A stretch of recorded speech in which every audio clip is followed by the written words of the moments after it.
हमारा news channel Shri सत्य 24.in में आप सभी का स्वागत है।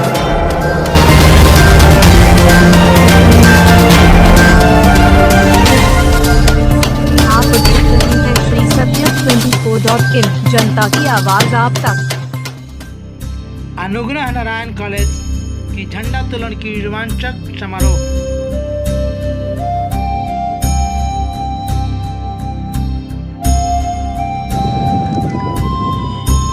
कॉलेज के नेशनल कैडेट्स द्वारा तिरंगे की शानदार सलामी कॉलेज पटना।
आप सबके सहयोग से महाविद्यालय का विकास होगा।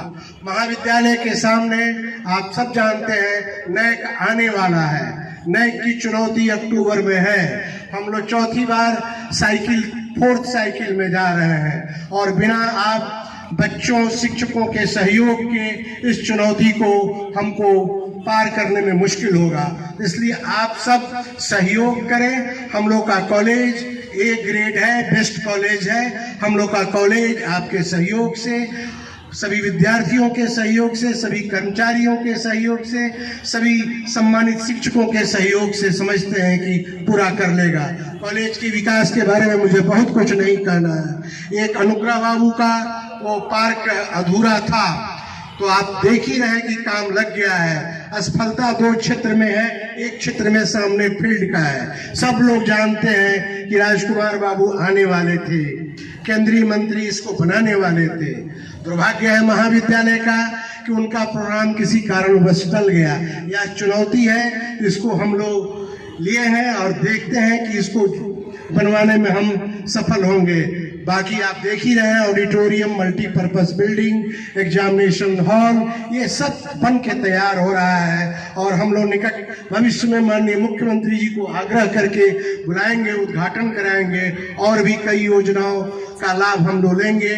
कॉलेज में ड्रेनेज भी बन रहा है और अगले साल से हम समझते हैं कि पानी के निकासी की जो समस्या लगातार बन रही थी वो खत्म हो जाएगी। इसलिए मैं पुनः एनसीसी के कैडेट्स को मुबारकबाद देता हूं कि आपने इस बरसात में भी अपना परेड बढ़िया से किया और खासकर आप पर महाविद्यालय को नाज है। मैं एनएसएस के वॉलंटियर्स को भी मुबारकबाद देना चाहता हूं कि आप हर जगह अपनी पहचान बना के रखते हैं और मैं अपने बच्चों को पुनः बधाई देता हूं और गर्व के साथ कहता हूं कि आप सभी बच्चे पूरे बिहार में सबसे संस्कारवान हैं, संस्कारी हैं, बड़प्पन आप लोगों में है। इसलिए पूरा बिहार कहता है हमसे कि भाई आपके कॉलेज के बच्चे बड़े कल्चर्ड हैं, तो हमें फक्र होता है। इसलिए आप तमाम बच्चों पर हम लोगों को फक्र है और मैं अपने सम्मानित शिक्षकों को भी धन्यवाद देता हूं कि आप लोग लगातार नए की तैयारी कर रहे हैं, सब लोग मदद कर रहा है और हम समझते हैं कि आपके सहयोग से हम लोग फिर ए ग्रेड प्राप्त करेंगे। हमारा कॉलेज बिहार का बढ़िया कॉलेज है, बेस्ट कॉलेज है। पिछले साल गवर्नर साहब ने इस कॉलेज को बेस्ट कॉलेज का अवार्ड दिया था। यह समझते हैं कि आने वाले एकाध दशकों तक, 2 दशकों तक हम लोग की महत्ता इस राज्य के अंदर बने रहेगी। और मैं पुनः फिर कहता हूं कि एएन कॉलेज एक रोल मॉडल है, खासकर जितने कम पैसे में इस महाविद्यालय के बच्चों को शिक्षा देने का काम एएन कॉलेज ने किया है, वह बहुत ही महत्वपूर्ण है। और मैं उस महामानव करता हूं जिन्होंने अपने खून की कुर्बानी दे करके भारत को स्वतंत्र कराया। लेकिन आप जानते हैं स्वतंत्रता तो हमें मिल गई है, लेकिन उसके बाद की मुश्किलें सामने हैं। 75 साल में देश ने बहुत विकास किया है, इससे इनकार नहीं किया जा सकता है। पिछले 2 सालों में आपने देखा है कि कोविड के वजह से पूरे विश्व में अर्थव्यवस्था चौपट हो गई है, लेकिन हम लोग का सौभाग्य है कि हमारा देश अभी भी बचा हुआ है। कहीं न कहीं उन महान शहीदों को और भारतीय परंपरा है कि हमारी अर्थव्यवस्था चौपट नहीं हुई है और हम मुश्किल हालातों से अर्थव्यवस्था चौपट हो रही है। यूक्रेन और रूस तो लड़ रहे हैं, लेकिन कहीं न कहीं आर्थिक मार पूरे विश्व को झेलनी पड़ रही है। आए दिन आप देखते होंगे कि ताइवान पर चीन हमले की धमकी दे रहा है। सोचिए अगर सचमुच ताइवान पर आक्रमण होता है तो पूरे दुनिया की क्या स्थिति होगी। आप देखते हैं बगल में श्रीलंका है, श्रीलंका में पूरा अर्थव्यवस्था दिवालिया हो गया है, जनता सड़कों पर उतर गई, राष्ट्रपति वतन छोड़ करके भाग जाते हैं। यह चुनौती है, आर्थिक चुनौती है, इससे हम सबको मिल करके लड़ना होगा।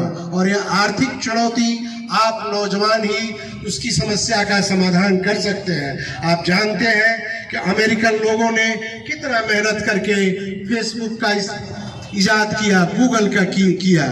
यह ज्ञान बांटने का काम पूरे विश्व में उन लोगों ने किया, जिसकी बदौलत आज भी अमेरिकी अर्थव्यवस्था कोविड में भी सबसे ऊपर जा रही है। इसका कारण है कि वहाँ स्टार्टअप शुरू हुआ और नौजवानों ने नए नए इन्वेंशन किए, नए नए टेक्नोलॉजी को बनाया। और यह काम हमारे तमाम नौजवान ही कर सकते हैं। इसके लिए आप इसे चुनौती के रूप में लें और देश को समृद्ध करने में नौजवानों की जो भूमिका होगी वह सबसे महत्वपूर्ण होगी। आप जानते हैं कि देश के अंदर भी विकास का काम प्रधानमंत्री मोदी की सरकार ने बहुत मजबूती से किया है। सरहद पर पाकिस्तान और चीन से आए दिन हमारी सरकार, हमारे जवान जूझ रहे हैं, लेकिन देश में काम हो रहा है। मैं बधाई देना चाहता हूं माननीय मुख्यमंत्री नीतीश कुमार जी को कि उन्होंने भी राज्य के विकास में बहुत ही महत्वपूर्ण भूमिका निभाई है। 8वीं बार उनका आना सुखद संयोग है, हम उन्हें बधाई देते हैं। और खासकर अपने कॉलेज के लिए तो माननीय मुख्यमंत्री जी ने हमेशा ही उदारता का परिचय दिया है।